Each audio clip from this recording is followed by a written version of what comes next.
ओम नमः सिद्धेभ्यः जय श्री ओम नमः सिद्धेभ्यः जय श्री ओम नमः सिद्धेभ्यः। मंगलम भगवान वीरो मंगलम गौतम औगणी मंगलम कुंद कुंदाद्यो जयंधर्मोस्तु मंगलम सर्वमंगल मांगल्यम सर्व कल्याण कारकम प्रधानम सर्वधर्माणां जैनम जयतु शासनम जैनम जयतु शासनम जैनम जयतु शासनम।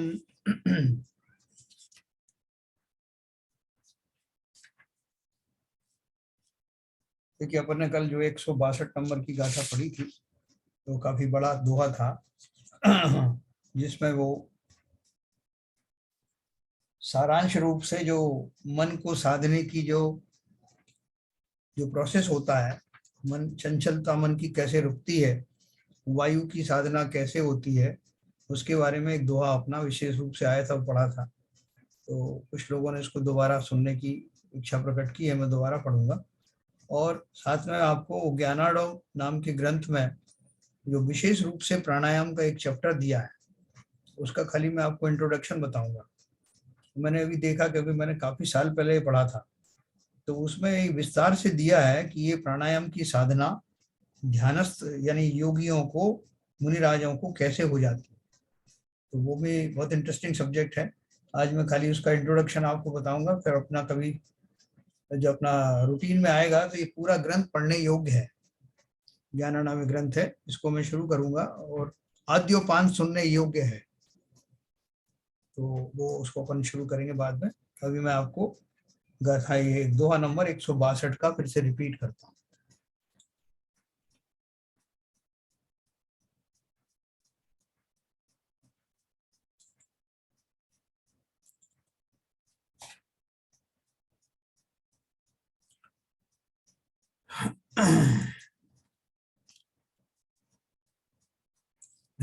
आगे श्री गुरु उत्तर देते हैं। तो उन्होंने प्रश्न किया था, ये क्या बोलते हैं भट्ट जी ने, कि ये जो चंचल मन है उसके विकल्प आदि कैसे दूर हो सकते हैं क्या। तो उन्होंने उसका एक प्रोसेस बताया। उस प्रोसेस में क्योंकि मन और तन दोनों सिंक्रोनाइज होते हैं, तो सिंक्रोनाइज होते समय क्या स्थिति बनती है उसका उन्होंने इसमें बहुत विस्तार से वर्णन दिया है।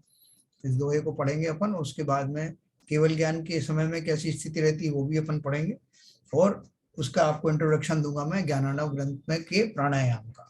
ये क्या बोल रहे हैं, आगे श्री गुरु उत्तर देते हैं, नाक से निकला जो श्वास वह जिस निर्विकल्प समाधि में मिल जावे, उसी जगह मोह शीघ्र नष्ट हो जाता है और मन स्थिर हो जाता है ना। जिस जगह मतलब जिस पॉइंट के ऊपर, यानी जिस समय आपका चिंतन उस लेवल का चल रहा है कि वो अंतिम जो उस समय जो सांस नाक से निकली है वो अंतिम हो जाए, उसके बाद में फिर श्वास का नाक से कोई कनेक्शन रहता नहीं। वो ऐसी स्थिति कब आती है जब मोह समाप्त हो जाता है, अर्थात 10वें गुणस्थान के अंत में या 12वें गुणस्थान के प्रारंभ। तो देखो उसको आगे लिखा उन्होंने, नासिका से निकले जो श्वासोच्छ्वास हैं वे अंबर अर्थात आकाश के समान निर्मल मिथ्यात्व विकल्प जाल रहित शुद्ध भावों में विलीन हो जाते हैं। तो मतलब विलीन हो जाते का अर्थ क्या है कि ठीक उस समय जब वो अंतिम श्वास नासिका के माध्यम से ली जाती है, उस समय मिथ्यात्व के विकल्प जाल आदि समाप्त हो जाते हैं और शुद्ध भाव प्रकट हो जाते हैं। खाली उन्होंने सिंक्रोनाइजेशन के टाइम का उस संधि के क्षणों में होने वाली स्थिति का वर्णन किया, अर्थात तत्व स्वरूप परमानंद कर पूर्ण निर्विकल्प समाधि में स्थिर चित्त हो जाता है। तब श्वासोच्छ्वास रूप पवन रुक जाता है। उस टाइम तक कैसा आ रहा है, सांस आ रहा है जा रहा है, अब वहां वो स्थिति नहीं रहती। नासिका के द्वार को छोड़कर तालुआ, यानी तालु होता ना, रंध्र रूपी 10वें द्वार में होकर निकले तब मोह टूटता है।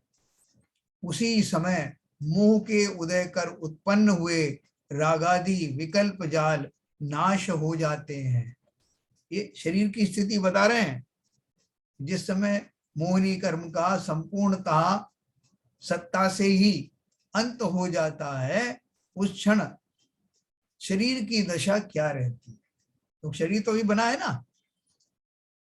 तो उन्होंने बोला कि मोह जब टूटता है उस समय क्या होता है, श्वासोच्छ्वास जो हमारा चलता है वो रुक जाता है, और नासिका के द्वार के अतिरिक्त उसको छोड़ करके तालुए रंध्र रूपी 10वें द्वार में, 10 द्वार क्यों कहा उसमें 10वां द्वार, क्योंकि 9 द्वार तो हमारे हैं ऑलरेडी, जिसमें हम बोलते हैं नौ मलदार, 9 मल द्वार बहे निशबासर, नाम लिए घिन आवे। तो 9 तो ऑलरेडी नोन है। 10वां कौन सा है कि वो उस समय ये प्रकट होता है। उसी 10वें द्वार में होकर निकले तब मोह टूटता है। उसी समय मुंह के उदय कर उत्पन्न हुए रागादि विकल्प जाल नाश हो जाते हैं। बाह्य ज्ञान से शून्य निर्विकल्प समाधि में विकल्पों का आधारभूत जो मन, वह अस्त हो जाता है। जितने भी हमारे विकल्प उठते हैं, विचार उठते हैं, वो कहां से उठते हैं? भाव मन से। भाव मन क्या है? जैसे हमारे इंद्रियों में के 2 पार्ट हैं, एक द्रव्य इंद्रिय और एक भाव इंद्रिय। ऐसे ही द्रव्य मन जो बाहर का है, फिजिकल है, मनोवर्गणा से बना हुआ है, हृदय स्थान में अष्टकमल के आकार में सूक्ष्म रूप से रहता है, और उसके पीछे रहने वाले आत्मा के प्रदेश वो भाव मन कहलाते हैं। तो वहां से हमारे निरंतर नॉर्मल दशा में विकल्प उठते रहते हैं। तो ऐसी अवस्था में वो विकल्प शांत हो जाते हैं। तो उसी अवस्था को मन शांत होना या मन का अस्त होना कहा है। अर्थात निज स्वभाव में मन की चंचलता नहीं रहती है। निज स्वभाव जब प्राप्त हो जाता है, निज स्वभाव में की अर्थ क्या है? जब निज स्वभाव में जीव आता है उस समय मन की चंचलता क्यों रहेगी?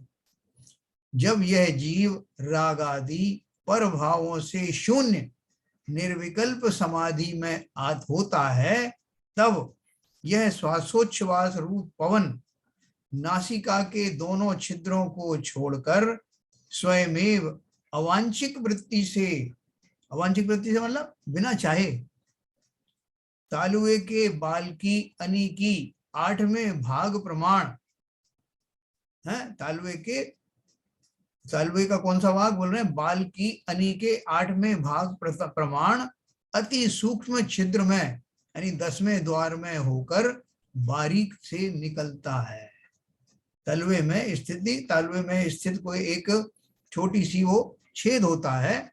वो कैसा, कितना बड़ा होता है कि वो बोल रहे हैं कि अनिकी के 8वें भाग प्रमाण, यानी बहुत सूक्ष्म होता है, प्रमाण बताया उसका, उससे होकर बारीक निकलता है। सोचो कितना बारीक होता हो। तो नाक का ही हम इतना बारीक समझते हैं, तो वो उसका कितना छोटा भाग है। बाल की अनी की 8वें भाग प्रमाण अति सूक्ष्म छिद्र में होकर बारीक निकलता है। नासा के छेद को छोड़कर तालु रंध्र में होकर निकलता है। और पतंजलि मत वाले वायु धारणा रूप श्वासोच्छ्वास मानते हैं, वह ठीक नहीं है, क्योंकि वायु धारणा वांछा पूर्वक होती है। जो वहां करते हैं पतंजलि में जो सिखाते हैं, यानी योग सो कॉल्ड फिजिकल योग वगैरह जो सिखाते हैं, वहां पर तो वायु धारणा हठ योग के अंतर्गत आती है। उसमें वांछा पूर्वक और हठ पूर्वक उसकी धारणा की जाती है, और यहाँ अपन को अवांछित रूप से प्रकट होती है। वह मोह से उत्पन्न विकल्प रूप है। वांछा का कारण मोह है। अगर वांछा पूर्वक कर रहे तो मोह कहाँ गया? संयमी के वायु के निरोध वांछा पूर्वक नहीं होता है, स्वाभाविक ही होता है। जिन शासन में ऐसा कहा है कि कुंभक यानी पवन को खींचना, पूरक यानी पवन को थामना, रेचक यानी पवन का निकालना। 1 मिनट है।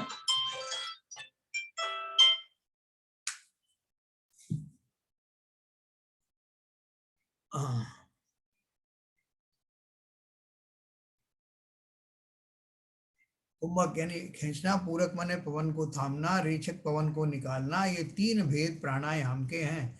इसी को वायु धारणा कहते हैं। यह क्षण मात्र होती है, परंतु अभ्यास के वश से घड़ी, प्रहर, दिवस दिवस आदि तक भी होती है ना। ये जो वायु धारणा, इन्होंने दोनों पार्ट बताए। एक पार्ट तो बताया जो पतंजलि योग आदि में जो कराते हैं, और दूसरी वो जो ध्यानस्थ मुनि सहज ही इस दशा तक पहुंच जाता है। तो वो कह रहे हैं कि जब ये दशा दोनों भी प्रकार से जब इस दशा को प्राप्त होता है तब क्या होता है। तो बोल रहे हैं उस वायु धारणा का फल ऐसा है, कहा है कि देह आरोग्य होती है। वहां जो हठ योग वगैरह में सिखाते हैं वो आपकी देह के रोगों को मिटाने के लिए। तो वहां क्या बोल रहे हैं, उस वायु धारणा का फल ऐसा कहा है कि देह आरोग्य होती है, देह के सब रोग मिट जाते हैं, शरीर हल्का हो जाता है। परंतु मुक्ति इस वायु धारणा से नहीं होती, क्योंकि वायु धारणा शरीर का धर्म है, आत्मा का स्वभाव तो है नहीं, है ना। नहीं तो फिर अपन यही करेंगे ना, सीधा शरीर के इनका प्रपंचों में लग जाएंगे और मुक्ति को प्राप्त करने की क्या अपन दम्भ भरेंगे कि मुझे इससे मुक्ति मिल जाएगी। तो बोल रहे हैं क्योंकि ये सब चीजें आत्मा का स्वभाव नहीं है, तो शरीर की है, और शरीर बाई चांस सिंक्रोनाइज होता है, मेरे करने से नहीं हो रहा। शुद्धोपयोगियों के सहज ही बिना यत्न के मन भी रुक जाता है और श्वास भी स्थिर हो जाते हैं, उनको कुछ करने के प्रयास नहीं करना पड़ता। शुभोपयोगियों के मन के रोकने के लिए प्राणायाम का अभ्यास है, मन के अचल होने पर कुछ प्रयोजन नहीं है। देखो मैंने आपको कल बताया था कि जितने जो साधु जन है, मुनि हैं, जो अभी केवल ज्ञान की प्रैक्टिस कर रहे हैं, उनकी बात कर रहा हूं। तो वो क्या करते हैं, वो वर्तमान में तो शुभोपयोगी है, लेकिन वो अब उनका लक्ष्य कहाँ है, लक्ष्य है शुद्धोपयोग के ऊपर। जो जीव शुभोपयोग में इसलिए नहीं लगे कि उनको सांसारिक सुख वांछाओं सुख की वांछा है, बल्कि उस भूमिका में है जहां से अब वो शुद्धोपयोग में लैंड करने वाले हैं, उनको वहां रुकने की कोई वो नहीं है आवश्यकता। तो ऐसे जो ज्ञानी योगी हैं, वो जब ध्यान की साधना कर रहे हैं, कौन से ध्यान की, शुक्ल ध्यान की, शुद्धोपयोग वाले ध्यान की, जब वो कोशिश कर रहे हैं, तो उस समय उनको ये रास्ते में आती है। क्या आती रास्ते में, ये वायु धारणा। देखो बिल्कुल ताज्जुब की बात मैं आपको बताऊंगा, कितना मुश्किल काम है ये हठ पूर्वक करना और सहज में हो जाना, दोनों में कितना अंतर है। तो बोल रहे हैं उस वायु धारणा का फल ऐसा कहा है कि देह आरोग्य होती है, देह के सब रोग मिट जाते हैं, शरीर हल्का हो जाता है, परंतु मुक्ति इस वायु धारणा से नहीं होती, क्योंकि वायु धारणा शरीर का धर्म है, आत्मा का स्वभाव नहीं है। शुद्धोपयोगियों के, अब जो शुद्धोपयोग में पहुंच गए, बिना यत्न के मन भी रुक जाता है और श्वास भी स्थिर हो जाते हैं। वो शुद्धोपयोग की एक विशेष दशा है। फिर उसके नीचे की जो भूमिका में जो लोग जीव हैं, जो मुनि हैं, जो शुद्धोपयोग में जाना चाहते हैं, वो अभी शुभोपयोग में है, तो शुभोपयोगियों के उनको ही मन रोकना है। शुद्धोपयोगियों को रुक गया, तो शुभोपयोगियों के मन के रोकने के लिए ये प्राणायाम का अभ्यास है। मन के अचल होने पर कुछ प्रयोजन नहीं है। जबकि वो हठ योग में, पतंजलि योग में वो क्या करते हैं, उनका तो लक्ष्य ही वहीं तक का था। उनका लक्ष्य वो शुभोपयोग में बने रहकर वो शरीर में वायु धारणा की साधना करना था। लेकिन इन योगियों का लक्ष्य वो नहीं है, वहां तो वायु धारणा उनका अंतिम लक्ष्य है, और यहाँ वायु धारणा से शुरू हो रहा है शुद्धोपयोग का। तो क्या बोल रहे हैं देखो, शुभोपयोगियों के मन के रोकने के लिए यह प्राणायाम का अभ्यास है, मन के अचल होने पर फिर कुछ प्रयोजन नहीं है। जो आत्म स्वरूप है वह केवल चेतनामयी ज्ञान दर्शन स्वरूप है। सो शुद्धोपयोगी तो स्वरूप में अति लीन है, और शुभोपयोगी कुछ एक मन की चपलता से आनंद घन में अडोल अवस्था को नहीं पाते। शुद्धोपयोगी जो है वो क्यों कर रहे हैं प्रयास शुद्धोपयोग में जाने का? क्योंकि मन अभी स्थिर हुआ नहीं है, चंचल है, चलायमान है, उसको स्थिर करना है। तब तक मन के वश करने के लिए श्री पंच परमेष्टि का ध्यान स्मरण करते हैं, ओंकार आदि मंत्रों का ध्यान करते हैं, और प्राणायाम का अभ्यास कर मन को रोककर चिद्रूप में लगाते हैं। जब वह लग गया तब मन और पवन सब स्थिर हो जाते हैं, है ना। अपन हवाई जहाज से जा रहे हैं तो उसको टेक ऑफ करना है हवाई जहाज को, तो कितना रनवे के ऊपर कितनी तेज सी दौड़ता है। वो क्यों दौड़ रहा है? क्या उस क्या उस दौड़ से वो दौड़ उसकी जो है वो हमको दिल्ली से बंबई और बंबई से दिल्ली ले जाएगी क्या? बोले नहीं साहब। तो क्यों दौड़ रहा है? वो तो उस दौड़ को खत्म करने के लिए, वो स्थिरता लाने के लिए दौड़ रहा है कि कब उस ऊंचाई तक पहुंच जाऊं। और जैसे ही उसने उस ऊंचाई तक पहुंचने का जरा सा भी प्रयास हुआ तो ये जो दौड़ चल रही थी वो बंद हो जाती है। तो यही वो कह रहे हैं, जिस काल में वो जीव वो महामुनि शुभोपयोग से शुद्धोपयोग की ओर बढ़ रहे हैं, उस समय तो थोड़े विकल्प रहते हैं। और वो विकल्प क्या है? पंच परमेष्टि का ध्यान करते हुए, नमोकार मंत्र आदि का ध्यान करते हुए, और उस प्रयास में जब उड़ान भरते हैं उस समय जो शरीर की चेष्टा होती है उसका वर्णन उन्होंने यहाँ किया है।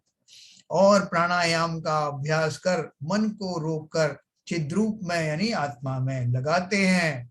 जब वह लग गया तब मन और पवन सब स्थिर हो जाते हैं, है ना। एरोप्लेन भी ऊपर जाकर के अपन को एक स्थिति ऐसी आती है, अब लगता है कि वो चल भी रहा है कि नहीं, स्थिर हो गया। वो सब भाग दौड़, ये सब चंचलता सब समाप्त हो गई, ठहर गया ऊपर। तो शुभोपयोगियों की दृष्टि तो क्या लगा, जब वह लग गया तब मन और पवन सब स्थिर हो जाते। वो सांस जो हमारी चलती रहती जल्दी जल्दी, जब तक मेरे अंदर में चंचलता मौजूद है तब तक श्वास भी तीव्रता से चलती। योग के अभ्यास में आपने सुना होगा, वो कहते हैं कि ये योगी है, उसकी सांस जो है नॉर्मल व्यक्ति से कम चलती है, धीरे धीरे श्वास आता है, उनका पल्स रेट भी कम रहता है। तो सोचो महायोगी का क्या हालत होगी। वहां तो सांस का ये व्यापार रोकना ही रुकना है, नहीं रुकेगा तो वो उसका सीधा सीधा सिंक्रोनाइजेशन है। उस आपके मन की चंचलता और वायु के निकास या लेने से दोनों में आपको पता चल जाएगा कि स्थिरता कितनी आई है। एक दूसरे पर निर्भर नहीं है, लेकिन सिंक्रोनाइजेशन ऐसा होता है कि जिस समय जीव के उस लेवल के भाव होते हैं उस समय नासिका से निकलने वाली वायु लगभग ना के बराबर, नासिका से तो निकलती नहीं है लेकिन उसका निकास जहां से भी हो रहा है बहुत अत्यंत सूक्ष्म होता है, तालु रंध्र से। फिर देखो आगे क्या बात कही, शुभोपयोगियों की दृष्टि तो एक शुद्धोपयोग पर है। जिनकी अपन बात कर रहे हैं वो कैसे शुद्धोपयोगी हैं? जिन्हें उस शुद्धोपयोग के भी फायदे नहीं चाहिए, वो तो शुद्धोपयोग की लक्ष्य लेकर के कर रहे हैं ये काम। पातंजलि मत की तरह थोती वायु धारणा नहीं है। वहां जो वायु धारणा होती है वो संसार में ही रहने की, संसारी अवस्थाओं की सिद्धि करने के लिए वो की जाती है, और वो कितनी दुष्कर है और उसमें कितना कष्ट होता है मैं आपको बताऊंगा। कौन सी वाली? वो पतंजलि वाली। यदि वायु धारणा से ही शक्ति होवे तो वायु धारणा के करने वाले को इस दुखम काल में मोक्ष क्यों नहीं हो जावे। उन्होंने सिमली दी कि साहब देखो आप जो है ध्यान के द्वारा कर रहे हो और हम ये अपने जो हठ योग के माध्यम से कर रहे हैं, और अगर ऐसी स्थिति आ गई जैसे आप उससे कर रहे हो तो फिर तो मोक्ष हो जाना चाहिए ना, जबकि इनको मोक्ष होने वाला। तो इसलिए उन्होंने कहा कि अगर ऐसा होता तो वो कितने ही मिथ्या दृष्टि जीव इस प्राणायाम के बल से, वायु धारणा के बल से मोक्ष चले गए होते। तो क्या लिखा है, ऐसा कभी होता नहीं, मोक्ष तो केवल स्वभावमयी है। इसका अर्थ समझना, मोक्ष तो केवल स्वभावमयी है, इसके क्या अर्थ है? एक अर्थ तो यह सीधा है कि जिस क्षण जीव स्वभाव में आता है तभी मोक्ष होता है, उसी को मोक्ष कहते हैं। और दूसरा ये है कि स्वभाव से ही जो जीव कैसा है, उन्हीं गुणों से युक्त है जिनसे केवल ज्ञान होता। स्वभाव वही है, कोई विशेष मुश्किल काम नहीं है, क्योंकि ये मेरी अपनी योग्यता है। प्रत्येक जीव की अपनी योग्यता है, बाहर से कुछ लाना नहीं। इस अपेक्षा से ये बहुत सरल है। लेकिन मुश्किल किस लिए है कि आज तक भूला हुआ हूं, ना इसका विश्वास है कि मैं कौन हूं, ना इसका विश्वास है कि शरीर कौन है, ना इसका विश्वास है कि सुख कहां से आएगा। ये अविश्वास की नींव पर बैठा हुआ मैं वो प्राप्त नहीं कर सका जो मैं हूं, जो मुझ में है। ये मेरी कमजोरी, ठीक है ना। अभी मैं आपको एक और दुआ इसका सुनाता हूं, फिर मैं आपको और बाकी की सुनाऊंगा। दुआ नंबर 163। मोह विलिजई मणुमरई तुट्टई सासु निसासु केवल नाणु भी परिणमई अम्बरी जाहि निवासु। है ना, केवल नाणु माने केवल ज्ञान। अभी देखो बहुत जोरदार चीज आने वाली है, अब केवल ज्ञान की प्राप्ति होने वाली। आगे फिर भी परम समाधि का कथन करते, जिन मुनीश्वरों का परम समाधि में निवास है उनका मोह नाश को प्राप्त हो जाता है, मन मर जाता है, श्वासोच्छ्वास रुक जाता है और केवल ज्ञान उत्पन्न हो जाता है। भावार्थ है, दर्शन मोह और चारित्र मोह आदि कल्पना जाल सब विलय हो जाते हैं।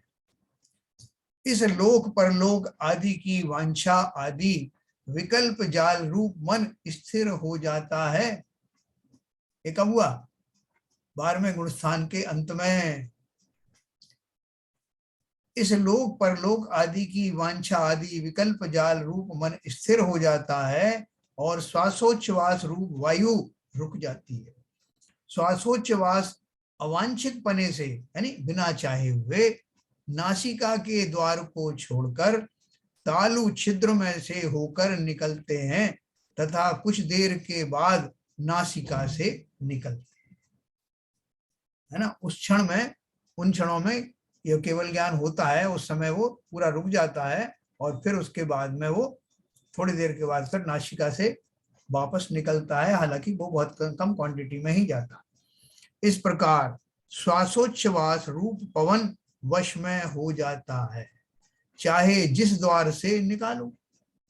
एक बार वश में होने के बाद केवल ज्ञान भी शीघ्र ही उन ध्यानी मुनियों के उत्पन्न होता है कि जिन मुनियों का राग द्वेष मोह रूप विकल्प जाल से रहित शुद्धात्मा का सम्यक श्रद्धान ज्ञान आचरण रूप निर्विकल्प त्रिगुप्तिमयी परम समाधि में निवास है। अब इन्होंने उसी की बात आगे एनालाइज किया कि ये जो कुछ हुआ है वो सब किसके होता है, जिन मुनियों का राग द्वेष मोह आदि सब समाप्त हो गई। अपन ने चर्चा पहले कर चुके हैं यहाँ।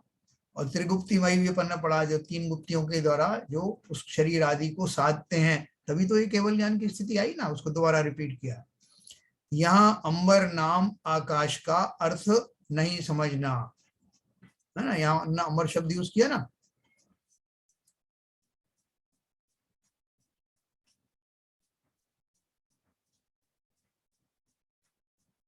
आगे अंबर का ऊपर आया था कहीं,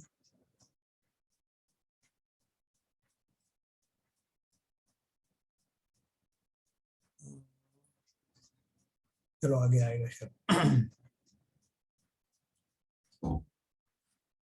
हाँ, मोह विकल्प जाल से रहित शुद्ध आत्मा का सम्यक श्रद्धान ज्ञान आचरण रूप निर्विकल्प त्रिगुप्तिमयी परम समाधि में निवास है। यहाँ अंबर नाम आकाश का अर्थ नहीं समझना, किंतु समस्त विषय कषाय रूप विकल्प जालों से शून्य परम समाधि से लेना। देखो अपन तो जो पहले पढ़ लिया ना, उसका अर्थ ही ये है कि उस स्थिति तक जीव तभी पहुंचता है जब तीन गुप्ती का आश्रय लेकर मन गुप्ती, वचन गुप्ती, काय गुप्ती के आश्रय से मन को वश में कर लेता है, काया को अचल बना लेता है और वचन से मुक्त हो जाता है। वचन बोलने की वृत्ति उस समय नहीं रहती। उस काल में ये घटना घटित होती है। क्या घटना घटित होती है? उत्कृष्ट स्थिति क्या बनी? केवल ज्ञान की प्राप्ति हुई। केवल ज्ञान की प्राप्ति हो गई तो वो जीव के भावों की स्थिति बता दी और शरीर की स्थिति बता दी कि उतने काल में, उस पर्टिकुलर मोमेंट में जब केवल ज्ञान होता है, उस समय श्वासोच्छ्वास रुक जाता है और श्वासोच्छ्वास जो नासिका के माध्यम से आ रहा था वो तो रुक जाता है और वो अपना जो तालु रंध्र है वहां से निकलता है। केवल ज्ञान होने के बाद में नॉर्मल स्थिति में नासिका से ही पवन निकलती है, उतनी देर के लिए नहीं निकलती। वो अपन ने पढ़ा और उसके लिए उन्होंने जो परम समाधि की बात जो कही वो सब अपन ने पहले पढ़ चुके हैं, उसी का क्वालिफाई किया है। समस्त विषय कषाय रूप विकल्प जालों से शून्य परम समाधि लेना। और यहाँ वायु शब्द से कुंभक, पूरक, रेचकादि रूप वांछा पूर्वक वायु निरोध ना लेना, किंतु स्वयमेव अवांछित वृत्ति पर निर्विकल्प समाधि के बल से ब्रह्म द्वार नामा सूक्ष्म छिद्र, जिसको तालुए का रंध्र कहते हैं, उसके द्वारा अवांछित वृत्ति से पवन निकलता है, वह लेना। है ना? ऊपर क्या बोला उन्होंने? जो अपन बोलते हैं ना, वो योगी, योग कराने वाले टीचर बोलते हैं ना, अब सांस को अंदर खींचो, अब इतनी देर रोक करके रखो, अब छोड़ दो, फिर से लो। तो ये इस तरह की जो है वो प्रैक्टिस करने की आवश्यकता नहीं होती। क्यों नहीं होती? क्योंकि ये नेचुरल कोर्स में ये घटना घटित होती है।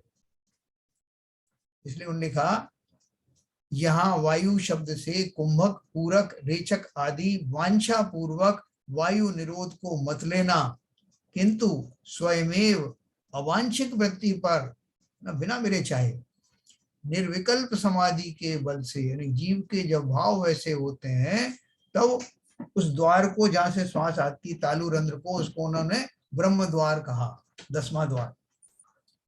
उसके द्वारा अवांछित वृत्ति से पवन निकलता है बिना चाहे। ध्यानी मुनियों के पवन रोकने का यत्न नहीं होता है, बिना ही यत्न के सहज ही पवन रुक जाता है और मन भी अचल हो जाता है। ऐसा समाधि का प्रभाव है। ऐसा दूसरी जगह भी कहा है कि जो मूढ़ है वे तो अंबर का अर्थ आकाश को जानते हैं और जो ज्ञानी जन हैं वे अंबर का अर्थ परम समाधि रूप निर्विकल्प जानते हैं। सो निर्विकल्प ध्यान में मन मर जाता है, पवन का सहज ही निरोध होता है और सब अंग तीन भुवन के समान हो जाता है। तीन भुवन के समान हो जाता मतलब देखो आगे उसका अर्थ दिया उन्होंने, यदि परम समाधि को जानो तो मोह टूट जावे। परम समाधि को जानो तो मोह टूट जावे। मन के विकल्पों का मिटना वही मन का मरना है और वही श्वास का रुकना है। मन के विकल्पों का मिटना मतलब मन का मरना है। मन का मरना वैसे थोड़ी होता है, क्योंकि वो आत्मा के प्रदेश है ना, जिस मन की बात हो रही है। मरने का अर्थ क्या है कि अब वहां से वो विकल्पों का उठना बंद हो जाता है और वही श्वास का रुकना है। ठीक उसी समय में श्वास का रुकना होता है नासिका से, जो कि सब द्वारों से रुककर 10वें द्वार में से होकर निकले। तीन लोक का प्रकाशक आत्मा को निर्विकल्प समाधि में स्थापित करता है ना? देखो, तीन लोक का प्रकाशक आत्मा को निर्विकल्प समाधि में स्थापित करता है। तीन लोक का प्रकाशक कौन है? केवल ज्ञान। तो वो केवल ज्ञान की प्राप्ति होने जा रही है, उस समय में ये निर्विकल्प समाधि की अवस्था मिलती है, जहां मन के समस्त विकल्प शांत हो जाते हैं, नष्ट हो जाते हैं।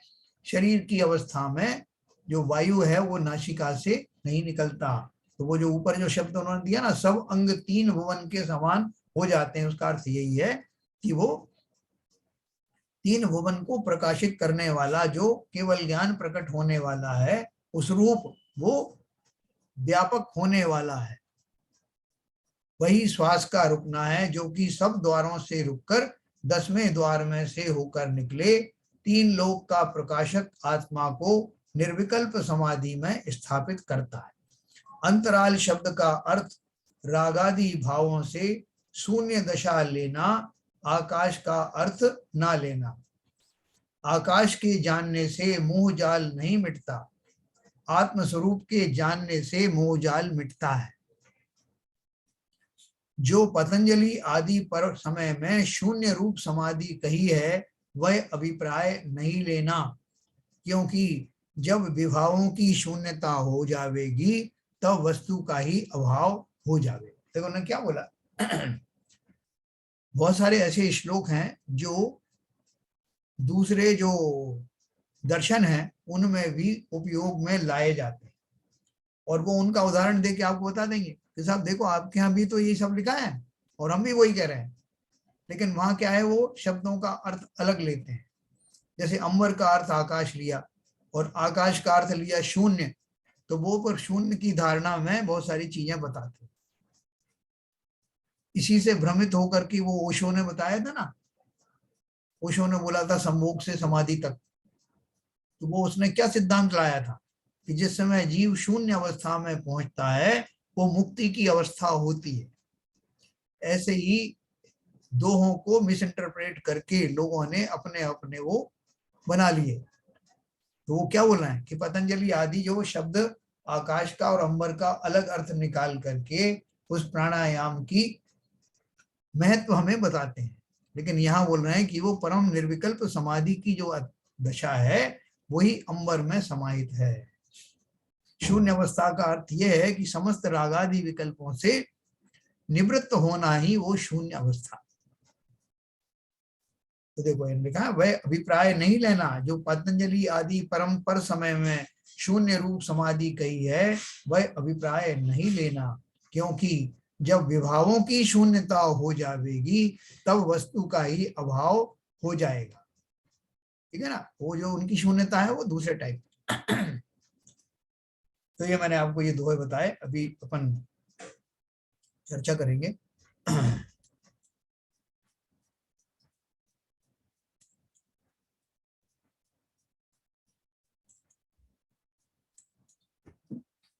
हाँ सर। सर मेरे दो प्रश्न हैं। हाँ। पहला प्रश्न ये है कि जब जीव चतुर्थ गुण स्थान में सम्यक दृष्टि प्राप्त करता है तो जो 48 मिनट का जो टाइम होता है उस समय उसको आत्मा के शुद्ध स्वरूप का दर्शन होता है। तो जो स्थिति ये जो शून्य की बनती है वो उस अवस्था में भी होती है क्या? देखो वैसी तो नहीं होती, वैसी तो होती नहीं है, क्योंकि देखो गुण स्थानों का जो ध्यान चलता है वो उस लेवल के होते हैं। जिस समय केवल ज्ञान होता है उस समय केवल ज्ञान की दशा में चारों मोहिनी कर्म नष्ट हो जाते हैं जी, सत्ता से ही निकल जाते हैं। जबकि जो सम्यक दर्शन होता है उस समय सभी कर्म मौजूद हैं जी, मोहिनी कर्म का भी उपशम हुआ है, समाप्त तो थोड़ी हुआ है जी। और मोहिनी में से भी दर्शन मोहिनी का उपशम हुआ है, चारित्र मोहिनी पूरा अभी जारी है। वो बात तो क्लियर है। हाँ। मेरा सिंपली इससे क्वेश्चन पैदा हो रहा है हाँ। कि उस समय आप अपनी आत्मा के स्वरूप का दर्शन करते हैं, शुद्ध स्वरूप का दर्शन करते हैं। हाँ। तो वो जब वो क्षण या भले ही कितने ही समय का हो, हाँ। उस क्षण क्या स्थिति बनती है क्या? नहीं बनती। उसका कारण ये है कि ये जो दशा बताई जा रही है वो शुक्ल ध्यान के समय की है। अच्छा। और वो जो शुक्ल ध्यान जिस लेवल में लगता है उस 10वें से 12वें गुण स्थान वाला, उसका लेवल बहुत अलग होता है। अच्छा, दूसरा प्रश्न है। हाँ। कि आपने भी बताया कि जब केवल ज्ञान की स्थिति आती है तो ये श्वास है और आपका जो भाव है दोनों का सिंक्रोनाइजेशन जब होता है तो ये श्वास अपने 10वें द्वार से निकलती है। बराबर। उसके बाद आपने बताया कि वो नासिका से भी निकलती है। हाँ। तो जब क्या कहते हैं वो श्वास इतनी शिथिल हो गई और लास्ट में जाके उस 10वें छिद्र से निकल गई और स्थिरता आ गई, तो फिर नासिका से कौन सी श्वास निकलती? नहीं, वही जो उसका जो रूट डाइवर्ट हुआ था उतने काल के लिए कि जब वो जैसे आपका जो रॉकेट जाता ना जियो स्टेशनरी ऑर्बिट में जा करके स्थिर हो जाता है ना, और वहां पर वो अलग हो जाती है उसका व्हीकल, ठीक है ना। तो यहाँ पे क्या है कि जितने समय तक वो 10वें द्वार से निकलना होता है वो उस समय जब केवल ज्ञान की प्राप्ति होती है ठीक उस समय वो अवस्था होती है 10वें द्वार से निकलने वाली। और केवल ज्ञान होने के बाद अब श्वास की गति भी कम हो गई और क्वांटिटी भी कम हो गई, लेकिन वही क्वांटिटी अब नासिका में से निकल रही है। तो इसका मतलब ये है कि जब वो केवल ज्ञान की स्थिति में जो स्थिरता आती है, हाँ, उस समय वो श्वास पूरी जीरो नहीं होती है, उस समय कुछ बची रहती है। हाँ, नहीं जीरो तो हो ही नहीं रही है, जीरो बिल्कुल नहीं हुई है, खाली वो डाइवर्शन हुआ है। तो जीरो तो जब होती है जब वो क्या कहते हैं सिलसिला पे जाते हैं। हाँ, जीरो तो तब होती है जब शरीर छूटता है, जब आपका आयु कर्म समाप्त होता है। समझ गया, ठीक। तो ये जो आपकी सब कुछ शंकाएं हैं इसको सुन करके मुझे अच्छा भी लग रहा है, जिज्ञासाएं बहुत होंगी। और नहीं ये एकदम सवाल दिमाग में खटके तो मैंने कहा जरा। अरे अच्छा किया आपने, ये सवाल तो आनी चाहिए। अभी देखो मेरे हाथ में ये ज्ञानानंद नाम का ग्रंथ है, इसमें ये प्राणायाम करके एक पूरा चैप्टर है। मैं पूरा चैप्टर तो नहीं आपको सुनाऊंगा, अपन जब पूरी पुस्तक पढ़ेंगे तब मैं आपको इसको विशेष बताऊंगा। बहुत पठनीय है, बहुत मोटा ग्रंथ है साहब ये तो। नहीं, बहुत मोटा तो नहीं है, इतना ही है करीब, इससे थोड़ा कम ही होगा ये। तो ये मैं जब कादरापार में था, अब वो ऊपर की मंजिल पे जो कमरा था उसमें बैठकर मैं एकांत में पढ़ता था। वाह। तो मुझे तब का ध्यान है कि इसमें ये प्राणायाम का एक चैप्टर भी था। अभी मैंने इतने दिन के बाद में ये खोला है, तो इसमें देखो प्राणायाम के वर्णन में, इसमें खाली मैं आपको इंट्रोडक्शन आपको बताऊंगा जिससे आपको और जिज्ञासा भी आए, और इसमें कितना विस्तार से लिखा है। आपको मैं ये यकीन दिलाऊं कि उस समय मुझे ऐसा लग रहा था कि इसमें जो जो लिखा है ऐसा मैं करने बैठ जाऊं अभी, और शायद मुझे कुछ हो जाए। केवल ज्ञान नहीं हो तो कुछ ना कुछ तो हो ना।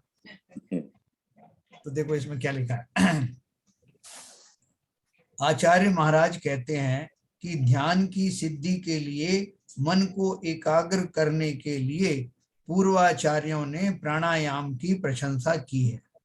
इस कारण ध्यान करने वाले बुद्धिमान पुरुषों को प्रथम से ही प्राणायाम को विशेष प्रकार से जानना चाहिए, क्योंकि इसके जाने बिना अन्य प्रकार किंचित मात्र भी मन के जीतने को समर्थ नहीं हो सकते।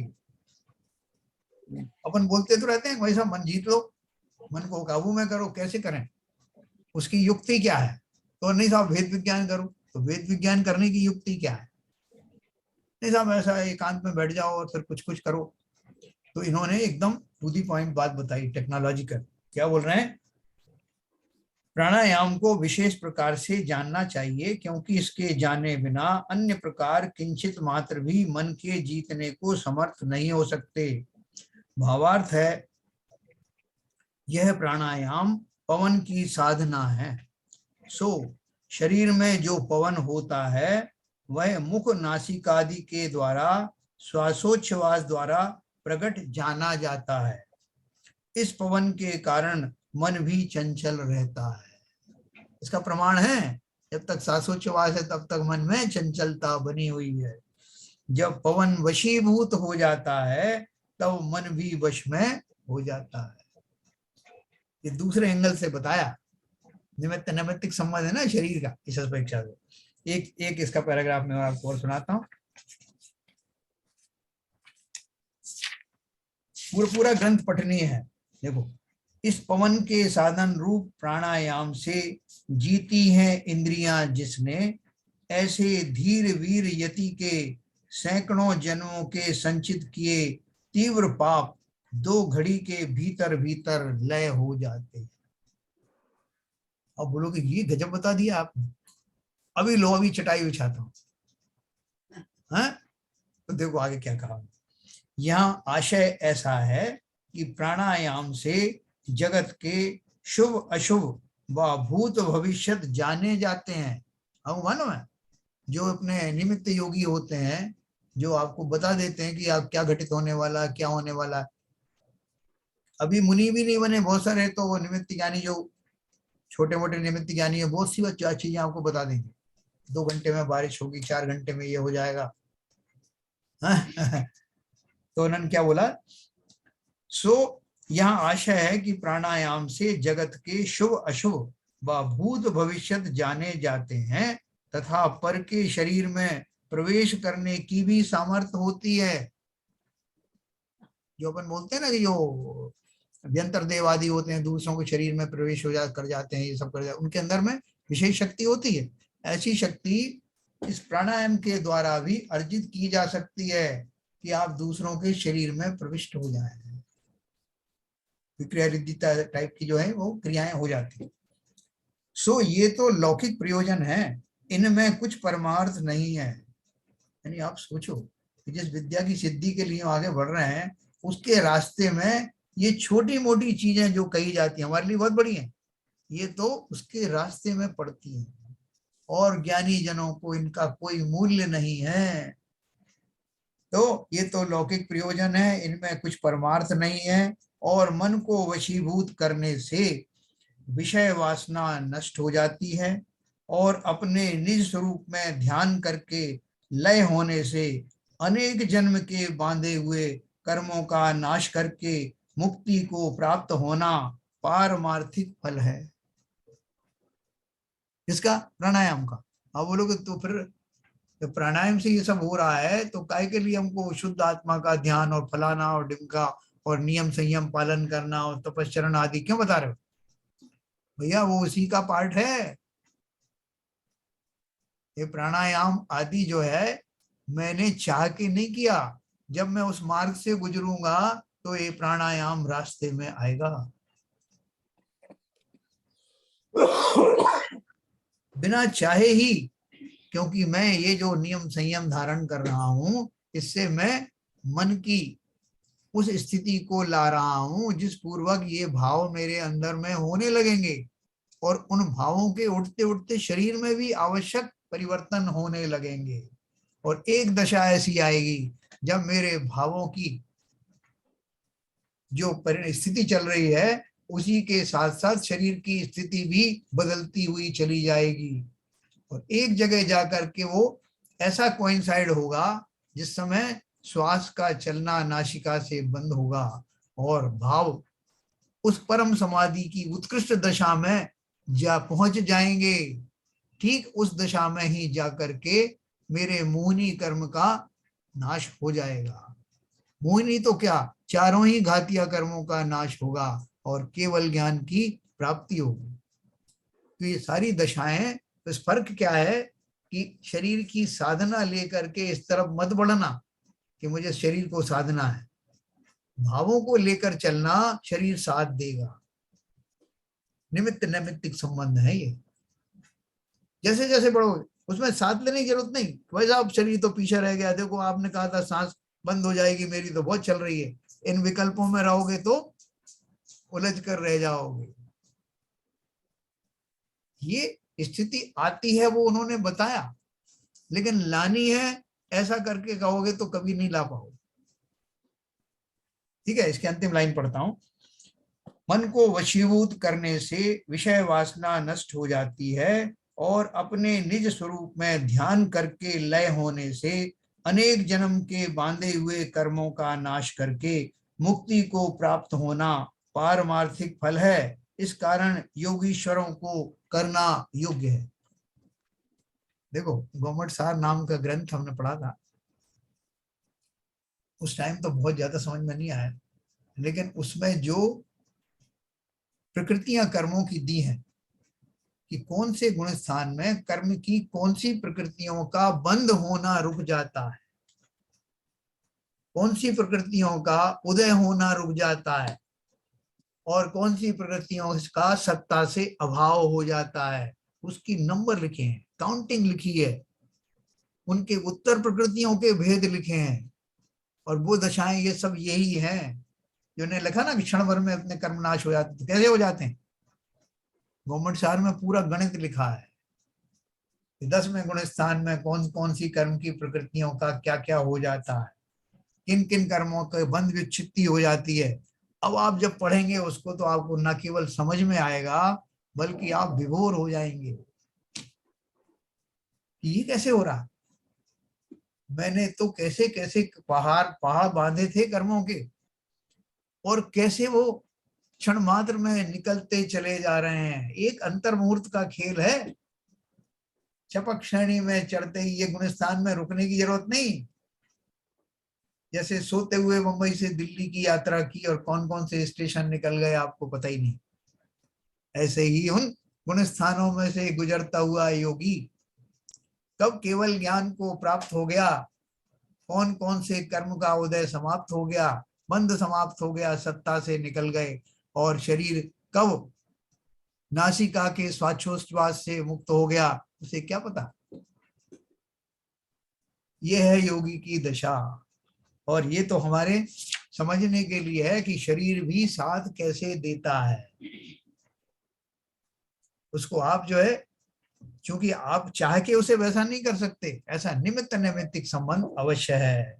तो देखो उन्होंने कि एक लास्ट में क्या लिखा है, जो कोई पुरुष कुश के अग्रभाग से, कुश क्या होता है, वो जो घास होता है ना जिससे पानी छिड़कते हैं लोग, जो हमने पूजा पूजा स्थल पर घास के बीच में से निकालते हैं। हाँ, घास के बीच में से कुश, उसके आगे का जो भाग है उससे जल का एक एक बिंदु महीने महीने के अनंतर 100 वर्ष तक पीवे, अन्य कुछ भी आहार आदि नहीं करे, ऐसा कठिन तप करे, तो उसके समान इस प्राणायाम का करना कठिन है। मतलब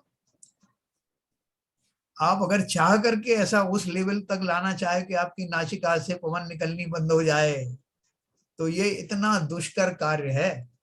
परंतु जो योगीश्वर ध्यान के प्रभाव से इसे साधते हैं वे धन्य हैं।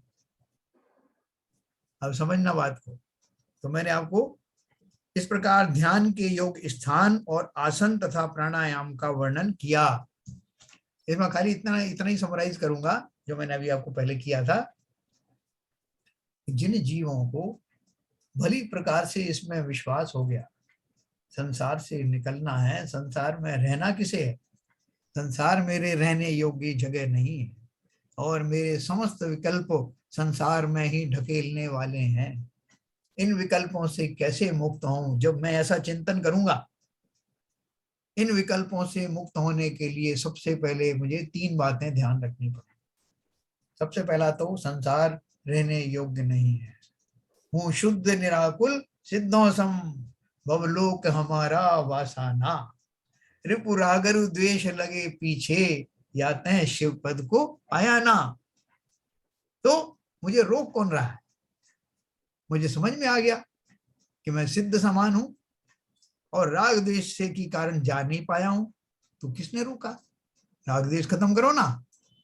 ऐसा भाव आते ही विकल्पों के ऊपर उठ करके और अपने स्वभाव का ज्ञाता होने के कारण उस स्वभाव की प्राप्ति के लिए जिस क्षण में संकल्प पूर्वक तैयारी करूंगा, ये सारी दशाएं रास्ते में मिलेंगी। वो प्राणायाम भी हो गया, वो आसनजय भी होगा, वो ध्यान भी होगा, और वो केवल ज्ञान भी होगा। तो इस प्रकार से 6 मिनट है। हाँ, तो ये मैंने आपको कुछ इसके बारे में बताया। अपन अभी और आगे भी पढ़ेंगे बाद में। ये ग्रंथ जो है अपन अगर सबकी इच्छा होगी तो अगली बार में इसके समाप्त होने के बाद में पढ़ लेंगे। आप सबको कैसा लगा, थोड़ा सा मैं समीक्षा चाहता हूँ। ये बहुत अच्छा लगा। ये जरूरी है जानना इसकी प्रक्रिया क्या है, वैज्ञानिक प्रक्रिया है तो इसको समझने के बाद ही हम और ज्यादा विश्वास होगा इसके ऊपर कि हम इसका क्या रोल है पूरे अपने रास्ते में? क्या भाई ललित जी, क्या अपन को करना है कैसा ध्यान व्यान, तो बाद में देखेंगे। नहीं, करना तो चाहिए ही। हाँ वो ये मन की चंचलता खत्म हो तो दृढ़ निश्चय बने। उनका ऐसा करके अपने को थोड़ा रोमांच सा नहीं आता, अरे ये मैं ही तो हूँ जो कर पाऊंगा। सुन के बहुत रोमांच आता है कि हम ऐसा हाँ। क्यों नहीं करते, ऐसी दृढ़ता क्यों नहीं आती मन में। रोज रोज जब आपसे सुनते हैं रोज, हाँ यही ख्याल आता है मेरे मन में तो कि ये मन की दृढ़ता क्यों नहीं बन रही है। इतना सुंदर लगता है, जो चीज भी सुंदर लगती है, इतना मन हर्षित हो जाता है इस समय सुनते समय, जी। तो उसमें मन रमता क्यों नहीं है। क्या चलन जी, कहाँ छुपे भाई? नहीं, छुपे नहीं है सर। एक्चुअली में मैंने किसी से सुना था जी कि जैसे योग में इतनी ताकत है कि सुबह जो ध्यान वगैरह करते हैं तो सूक्ष्म शरीर रख के मतलब गुरुदेव जो कौन-कौन से कहाँ-कहाँ वो कनेक्ट हो जाते हैं आपस में। जैसे बहुत से गुरुदेव मुनि महाराज होते हैं जो आपस में कनेक्ट कर लेते हैं एक-दूसरे को, इतना ताकत होता है मतलब हाँ ध्यान योग में। तो वो केवल सुना था, आज आपसे चर्चा सुन के थोड़ा वो रिमेम्बर हो गया कि हाँ, ये मतलब है मतलब वास्तव में। और जो चंचलता बात कर रहे हैं अपने, वो वास्तव में वो सबकी प्रॉब्लम है, मतलब जो भी कोई भी प्रॉब्लम बताता है और उस पे काम करना ही है और कर भी रहे हैं, ऐसा नहीं है। कर भी रहे हैं, साथ-साथ चल रहा है। एक ध्यान तो रहता है दिन में कि हम क्या काम कर रहे हैं और शाम को हम क्या सुन रहे हैं। हम्म। क्या संजय जी, संजय सोनी जी?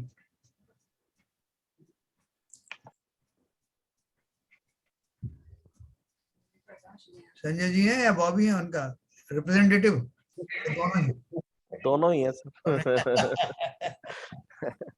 हाँ बताएं, आपको ध्यान व्यान के बारे में लग रहा है कि ये कुछ करने लायक चीज है या नहीं? सर बिल्कुल करना चाहिए, और मैं करता भी हूँ, योगा भी करता हूँ, ध्यान भी करता हूँ, हाँ तो सब रूटीन में है। बट ये वाला जो एस्पेक्ट है जो आपने पढ़ाया, हाँ और पहली बार ये समझ में आया कि जैन शास्त्र में भी ध्यान के बारे में और योग के बारे में रेफरेंस है, जी। तो ये पहली बार महसूस हुआ, ये पहली बार सुना मतलब। मैं आपको बहुत डिटेल में समझाऊंगा इसको ध्यान के बारे में, जिससे कि ध्यान की स्थिति हमारे धर्म में किस प्रकार की है। वास्तव में जो ध्यान की धारणा जो अपन बार बार दूसरे ध्यानों की सुनते हैं, जैसे हमारा विपाशना है या दूसरा क्या बोलते हैं SSY वगैरह जो ध्यान मैंने भी किए, तो उन सब में जो उनका मेन उद्देश्य होता है वो शारीरिक होता है, शरीर की स्वास्थ्य संबंधी, या जो है कुछ थोड़ा जो फोरकास्ट करने के लिए भी ये सब किया जाता है। ध्यान करके उन्होंने ध्यान किया, पता लिया आपकी चीज किसने चुराई, तो वो स्थितियां भी इसमें आ जाती हैं लौकिक ध्यान में। लेकिन ये बोलते हैं वो सब तो इसके रास्ते में पड़ने वाली छोटी छोटी वो हैं, उपलब्धियां हैं, उनका कोई वैल्यू नहीं। या तो जिस ध्यान की बात आ रही है, निर्विकल्प समाधि की बात आ रही है, उसकी भूमिका बहुत आगे है।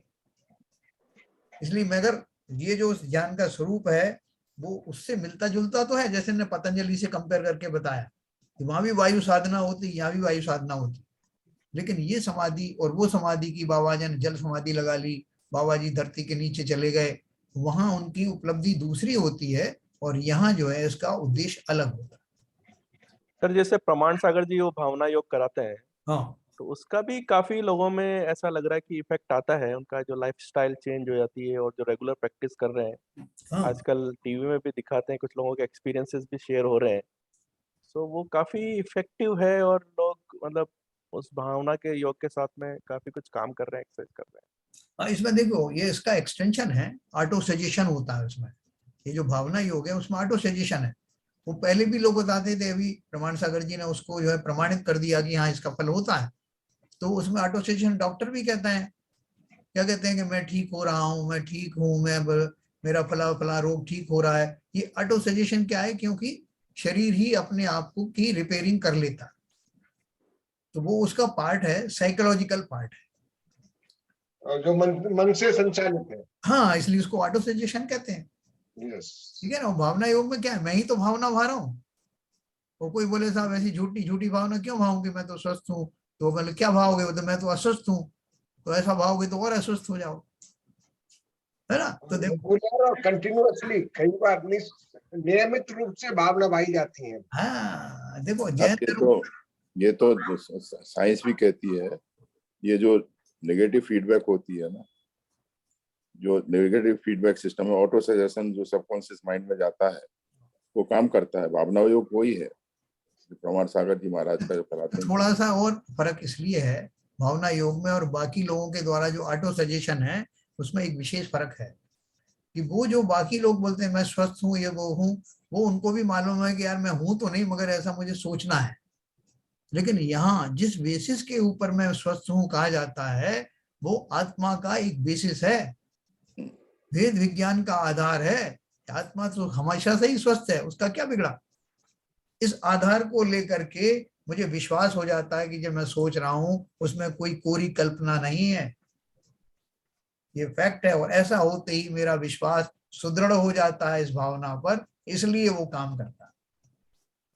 सर इसे एक बात कहना चाह रहा था मैं जी कि जैसे जो महाराज जी करा रहे हैं भावना योग वगैरह, जैसे मैंने बहुत सारे जो अटेंड किए हैं मैनेजमेंट के प्रोग्राम, तो मैंने ये देखा कि काफी लोग बहुत व्यथित होते हैं अंदर से, और मैंने अपने जो सराउंडिंग में जैन लोगों को देखा वो व्यथित बहुत कम देखा।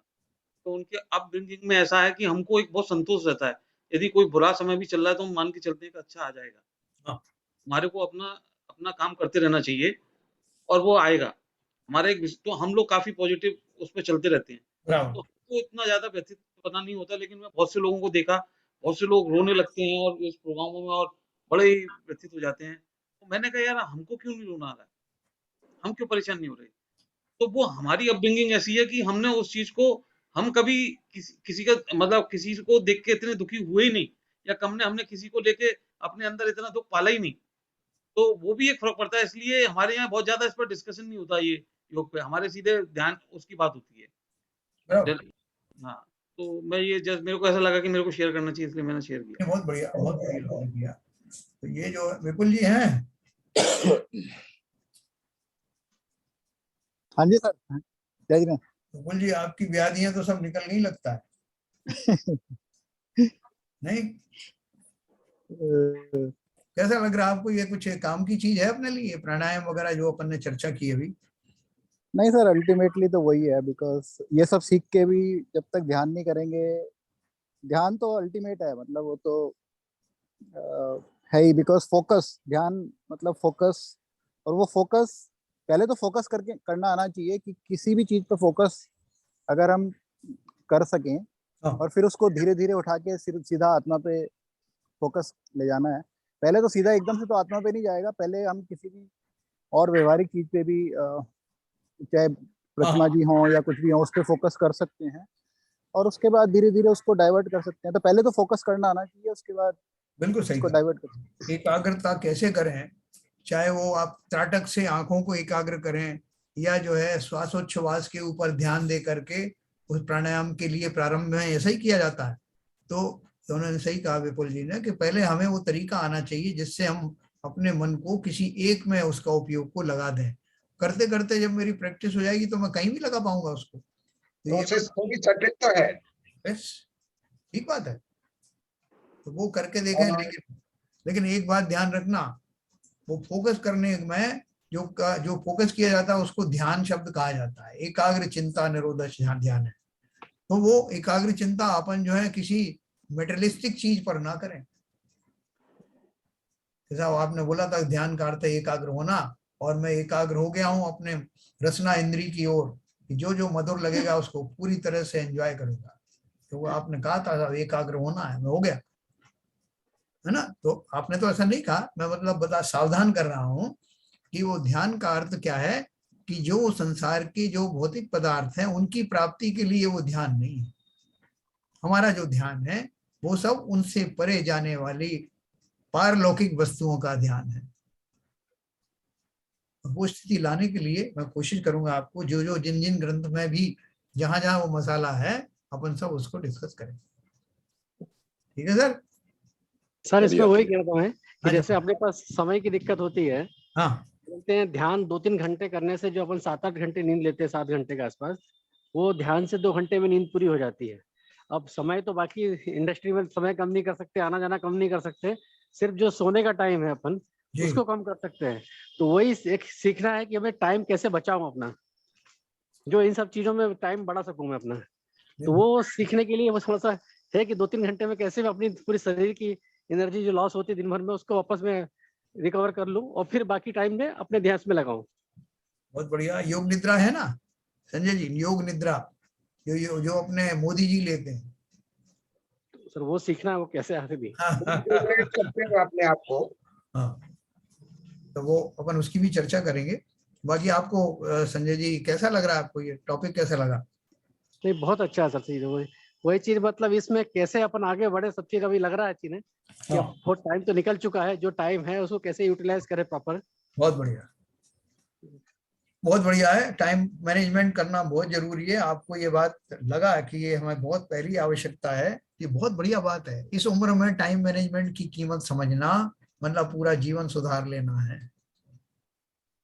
तो चलिए अभी कल इस विषय को अपन और आगे पढ़ेंगे। जिनवाणी स्तुति करें।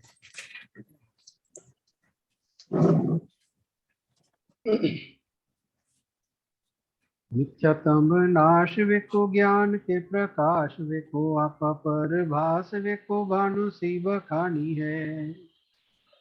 छहो द्रव्य जान वेको बंध वेधि भान वेको स्वपर पिछान वेको परम प्रमाणी है। अनुभव बताए वेको जीव के जताए वेको काहू न सताए वेको भव्य और आनी है। जहाँ तहाँ तार वेको पार के उतार वेको सुख विस्तार वेको यही जिन वाणी है। हे जिनवाणी भारती तो है जपू दिन रैन, जो तेरी शरण गए सो पावे सुख चैन। जिनवाणी के ज्ञान से सूझे लोकालो, सो वाणी मस्तक धरो सदा देते धो, सदा देते धो। जिनवाणी माता की जय। जय।